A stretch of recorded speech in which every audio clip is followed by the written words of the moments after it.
расман муҳориба дар вазни миёна байни Абубакар Нурмагомедов ва Филип Роу рӯзи 16 июл дар турнири UFC Fight Night.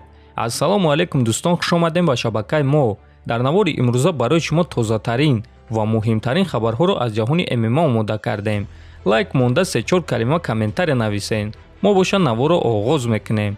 дӯстон, барои шумо беҳтарин хабар. Акнун шумо метавонед аз ширкати шифофармо ҳама намуд доруҳои гиёҳиро бо нархи арзон ва сифати олӣ дастрас кунед. доруҳо барои хароб ва фарбешавӣ, дарди дил, дарди меъда, пастаҳо барои хунукзадагӣ, барои қавӣ кардани мардонагӣ, барои шахсоне ки фарзанд ёфта наметавонанд, равғани усма, хилба, равғани сиёҳдона барои ҳамаи дардҳо, шампунҳои гиёҳӣ. худи ҳозир ба номерҳои дар рӯи экран буда занг зада доруҳои даркории худро бо нархи арзон дастрас кунед ва ҳатман аз номи канали Паҳлавон гап занед. ҳамин гуна шумо ҳам доруҳои даркории худро дастрас мекунед ва ҳам канали моро дастгирӣ мекунед. ҷангвари пешинаи UFC ва аналитики машҳур Чел Сонен, оиди визафи Ҳамзат Чимаев ба Алекс Перейра фикрҳои худро баён кард. ин лаҳзаи хеле рангин буд. Чимаев муҳорибае мехоҳад ки дар карьераи ӯ ягон чизи аниқ ора. мо оиди Чимаев ягон чизи аниқ надорем.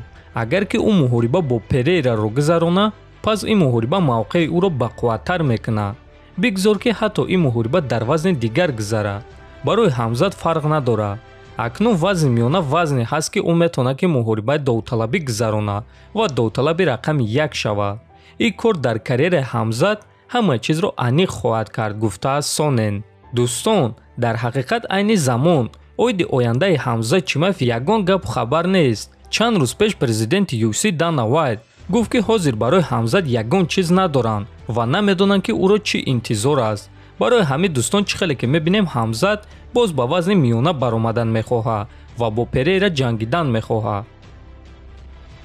чемпиони нави UFC дар вазни ним вазнин Иржи Прохаска боварӣ дорад ки муҳориба бо Ян Блахович аз муҳориба зидди Гловер Тейшера дида вазнинтар мешавад.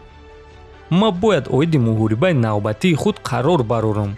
ма ҳозир фикр карда истодам ки ба Гловер Тейшера реванш пешниҳод кунам ё ин ки бо Ян Блахович муҳориба гузаронам. барои ман Ян аз Гловер дида рақиби вазнинтар мешавад. аммо Гловер дар муҳориба зидди ма баромади хеле хуб нишон дод ва ма барои ин чиз бояд ба ӯ эҳтироми худро расонам. барои ҳамин мебинем ҳозир ма дар чунин шароите қарор дорам ки метавонам бо UFC оиди ин чизҳо маслиҳат кунам ва якҷоя қарор барорем ва мо ҳозир бо ҳамин кор машғулем, гуфтааст чемпион. топови ҷангвари вазни сабуки UFC Майкл Чендлер ба Ислам Махачев муҳориба барои камарбанди вазни сабук пешниҳод кард. Абба Оливейра боша гуфт ки муҳориба бо Конорро интизор шавад. эй Чарлз, кори худро кун бародар. интизор шав ки кай Конор Макгрегор бармегардад. ту ин чизро сазоворӣ. ту ғалабаҳои пайдарҳами хеле калон дорӣ. ту ҳамаи ҷангварони тобро шикаст додӣ ва акнун чаро ки истироҳат накунӣ? то он даме ки ту бозгашти Конорро интизор мешавӣ, ман намегузорам ки вазни сабук истироҳат кунад. назорат мекунем ки ӯ ҳаракат кардан гирад. ма бо Ислам Махачев барои камарбанд меҷангам, навиштааст Чендлер. ва дӯстон, Ислам Махачев пешниҳоди Майкл Чендлерро қабул карда чунин навишт. пулҳои осон, ҳадафи ман унвон аст, муҳим нест ки бо кӣ бояд ҷангам. рафтем, навиштааст Махачев. хотиррасон мекунем ки айни замон камарбанди вазни сабук озод аст, яъне ягон кас чемпиони вазни сабук нест ва UFC дар ҳақиқат чунин муҳорибаро ташкил карда метавонанд, ба шарте ки агар Оливейра танҳо бо Макгрегор ҷангидан хоҳад. оиди муҳорибаи Махачев ва Чендлер боша, пас ин муҳориба низ хеле муҳорибаи шавқовар мешавад, чунки ҳар дуи ҷангваро гӯштинги хуб доранд ва баъзаи онҳо маҳз гӯштинг аст. ба фикри шумо дӯстон, агар чунин муҳориба баргузор гарда, кӣ ғолиб шуда метавонад? фикротонро нависен, ҳатман дар канал обуна шавен. то боздид хонободу сарбаланд бошен.